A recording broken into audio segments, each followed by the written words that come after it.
അസ്സലാമു അലൈക്കും വറഹ്മത്തുള്ളാഹി. മഹാനായ സയ്യിദുന അബൂ യസീദുൽ ബിസ്താമി റളിയല്ലാഹു അൻഹു പറയുന്നുണ്ട്, എനിക്ക് 2 വട്ടം ജീവിതത്തിൽ ലൈലത്തുൽ ഖദർ അനുഭവിക്കാൻ പറ്റിയിട്ടുണ്ട്.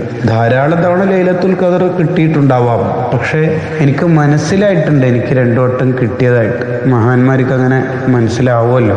ആ കിട്ടിയ 2 ലൈലത്തുൽ ഖദറും റമദാൻ 27-ാം രാവായിരുന്നു.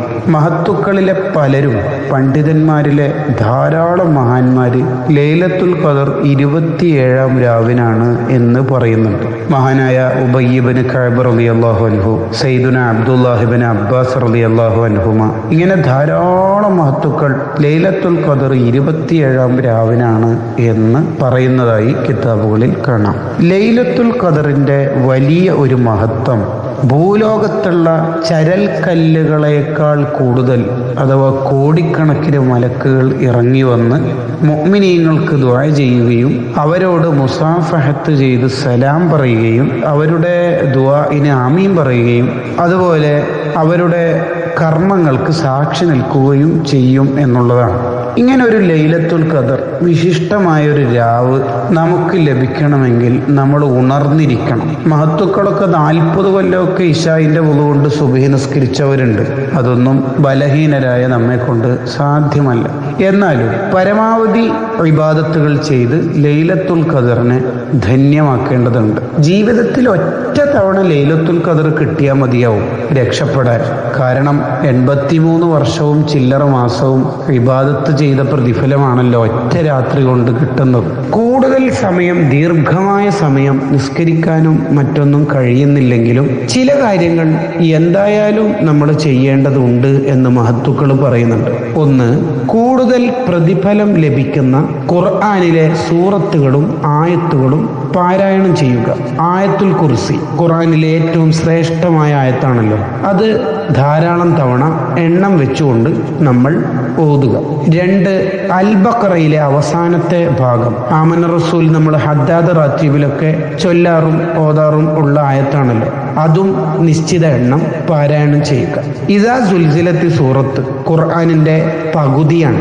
20 തവണ ഓതിയാൽ ഖുർആൻ 10 തവണ ഖത്മ് തീർത്ത പ്രതിഫലം കിട്ടും. അതും ധാരാളമായിട്ട് ഓതണം. സൂറത്തുൽ കാഫിറൂൻ ഖുർആനിന്റെ 4-ൽ 1ആണ്. ഒരു 40 തവണ അതും ഓതി അതുവക 10 ഖത്മ് വേറെയും നമ്മുടെ അക്കൗണ്ടിലേക്ക് ചേർക്കാമല്ലോ. സൂറത്തുൽ ഇഖ്ലാസ് ഖുർആനിന്റെ 3-ൽ 1ആണ്. ധാരാളം തവണ ഇഖ്ലാസ് സൂറത്ത് ഓതി 30 തവണ ഓതിയാൽ തന്നെ 10 ഖത്മ് തീർത്ത പ്രതിഫലം അങ്ങനെയും നമുക്ക് കിട്ടും. സൂറത്തു യാസീൻ ഖുർആനിന്റെ ഹൃദയമാണ്. എന്തിനു വേണ്ടിയാണോ യാസീൻ ഓതുന്നത് ആ ഉദ്ദേശം അള്ളാഹു പൂർത്തിയാക്കി തരും എന്നാണ്. ഈമാനോടെ മരണപ്പെടാൻ, ആഖിബത്ത് നന്നാവാൻ, പാപങ്ങൾ പുറത്തു കിട്ടാൻ, നരകമോചനം സാധ്യമാവാൻ ഇങ്ങനെ യാസീന് കൂടി ഓതുക. ഇതാണ് ഒന്നാമത്തത്. കൂടുതൽ പ്രതിഫലം ലഭിക്കുന്ന ഖുർആനിലെ ആയത്തുകൾ, സൂറത്തുകൾ ഈ രാത്രി ഓതുക. 2, ഇസ്തിഗ്ഫാർ, തസ്ബീഹ്, തഹ്ലീൽ ഇങ്ങനെ വ്യത്യസ്തമായ ദിക്റുകളും ഹബീബായ മുത്തുനബി സ്വല്ലല്ലാഹു അലൈഹി വസല്ലമ തങ്ങളുടെ പേരിലുള്ള സ്വലാത്തും വർദ്ധിപ്പിക്കണം. ഇതാണ് 2ാമത്തെ കാര്യം.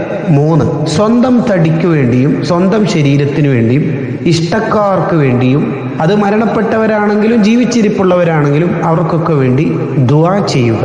ദുആയിൽ ഏറ്റവും പ്രധാനമായത് ഹബീബായ മുത്തുനബി സ്വല്ലല്ലാഹു അലൈഹി വസല്ലമ തങ്ങൾ പഠിപ്പിച്ച അല്ലാഹുമ്മ ഇന്നക അഫ്വുൻ തുഹിബ്ബുൽ അഫ്വ ഫഅഫു അന്നി എന്ന ദുആ തന്നെയാണ്.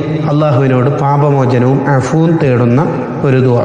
4ാമത്തത് വയതസദ്ദഖു ബിമാ തയസ്സറ ലഹു, കഴിയുന്നത് പോലെ, കഴിവനുസരിച്ച് ഇന്നത്തെ രാത്രി സ്വതക്ക ചെയ്യണം. ധാരാളം അവസരങ്ങൾ നമുക്കുണ്ട്. വീട്ടിൽ നന്മയുടെ ഭണ്ഡാരങ്ങൾ ഉണ്ടാവും. ഖൈറിന്റെ ഭണ്ഡാരങ്ങളും പെട്ടികളും നമ്മുടെ വീടുകളിൽ ഉണ്ടാവും. സ്ഥാപനങ്ങൾക്ക് വേണ്ടി, സംഘടനയ്ക്ക് വേണ്ടി, പ്രസ്ഥാനത്തിന് വേണ്ടി, പാവപ്പെട്ടവർക്കൊക്കെ വേണ്ടി ഇന്നത്തെ രാത്രി കഴിയുന്നത് എന്താണോ അത് സ്വതക്ക ചെയ്യണം.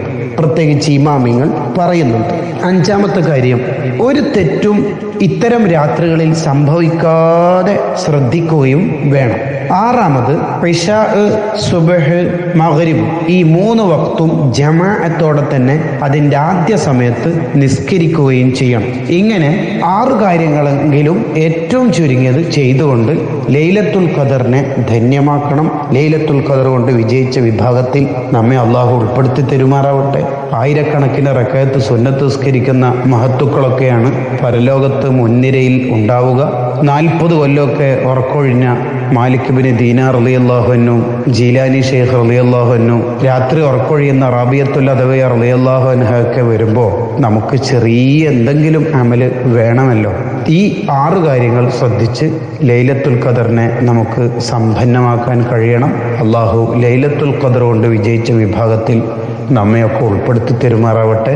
നമ്മയും നമ്മുടെ ഉമ്മവാപ്പമാരെയും ഉസ്താദുമാരെയും എല്ലാവരെയും അള്ളാഹു സ്വർഗത്തിൽ ഒരുമിച്ച് കൂട്ടി തെരുമാറാവട്ടെ.